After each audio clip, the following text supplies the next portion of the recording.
Experts suggest that sometimes the greatest killer of relationships is not a lack of trust or a lack of communication or even occasional arguing.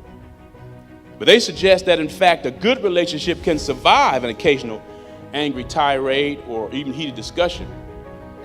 So anger is not really the issue or the thing that destroys most relationships. The real killer of relationships is simply indifference or apathy. Apathy being the absence or suppression of passion or emotion or excitement. Apathy being, I just don't care. That in a relationship, sometimes you can have heated discussions. You can have arguments. But it can't survive indifference.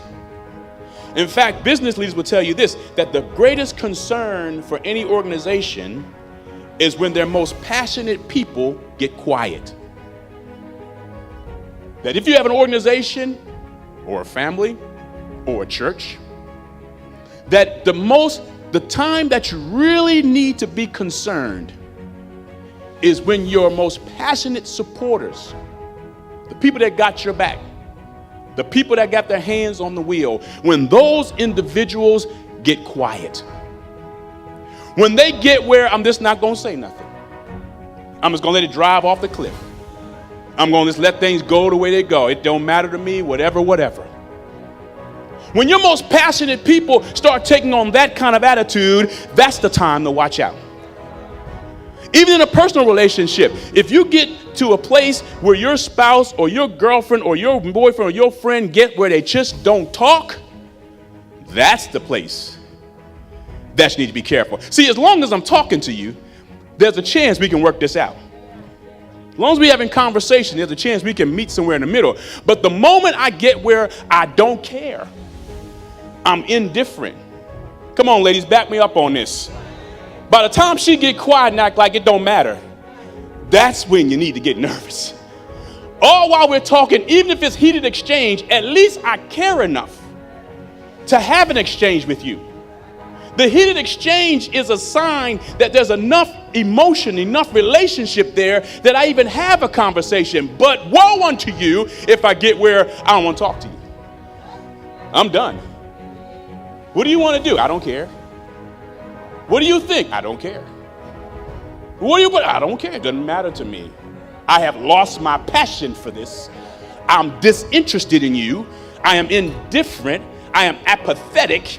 And I really don't care. The time to watch your kids, even though they sometimes get where you want to slap them because they're being disrespectful, but at least they're having a conversation. The time to worry is when they go in the room and close the door and don't say anything to you. I don't know who your friends are. I don't know where you're going. I don't know where your interests are. I'm not sure what you're thinking about. That's the time to get concerned. Think about this.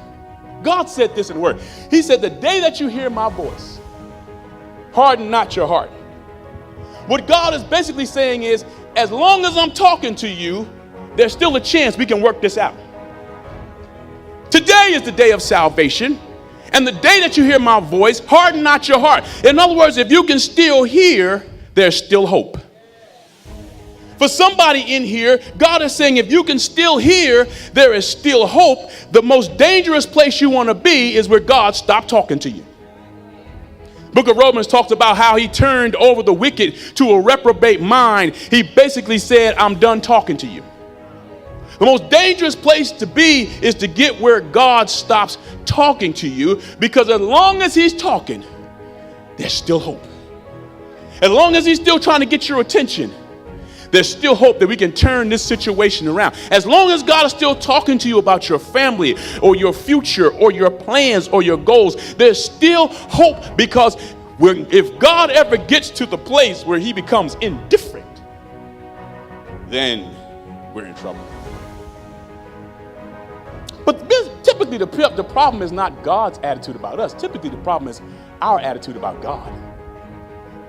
In the book of Revelations, he talks about the Laodicean church, the lukewarm church.